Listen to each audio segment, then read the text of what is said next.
Congresswoman Elaine Loria sending a letter demanding answers about the conditions on board the USS George Washington. After 3 sailors committed suicide, saying this many deaths under a single command is concerning. The News 3 I-Team is learning more about the questions sailors have.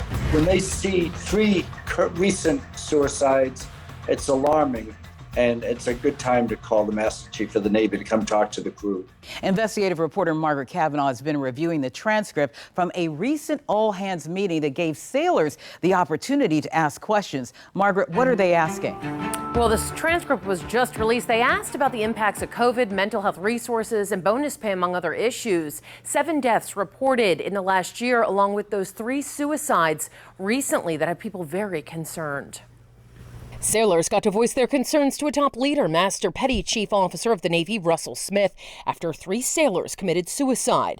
Congresswoman Loria says the USS George Washington is undergoing multi-year refueling and maintenance at the Newport News shipbuilding. For the Master Chief of the Navy to hear the concerns and address the concerns of the enlisted men and the officers on board a ship, an aircraft carrier, or just in general, it's a really big deal, and that means the Navy's taking it seriously. The transcript reveals Smith was asked if the COVID restrictions enforced by the military were too strict, possibly leading to suicides. He said they were needed because of close quarters and keeping people safe.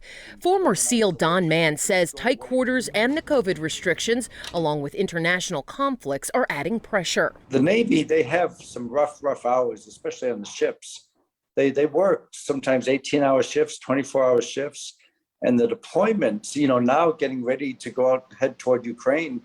I mean, that could be depressing for a lot of people. Smith said overall suicides are down in the Navy, but says there's still a problem. They've hired more healthcare workers, but need more, saying they're putting chaplains on destroyers and small ships for the first time.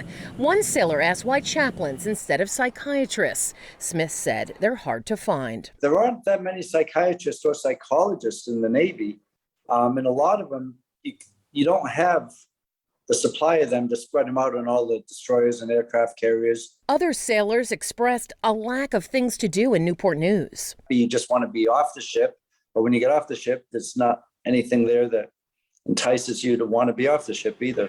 So it could be a depressive cycle. Smith encouraged sailors to reach out to each other if someone seems to be struggling. The stress level on everybody is more than normal. And I think it's just really important now more than ever, keep a close eye on your friends and your coworkers and your children if they're in the military. We requested the audio version of the all-hands meeting that we got from the transcript, and the Navy told us that it was low quality and they didn't think it would be used to us. We requested it again, but haven't heard back yet. Margaret Cavanaugh, News 3.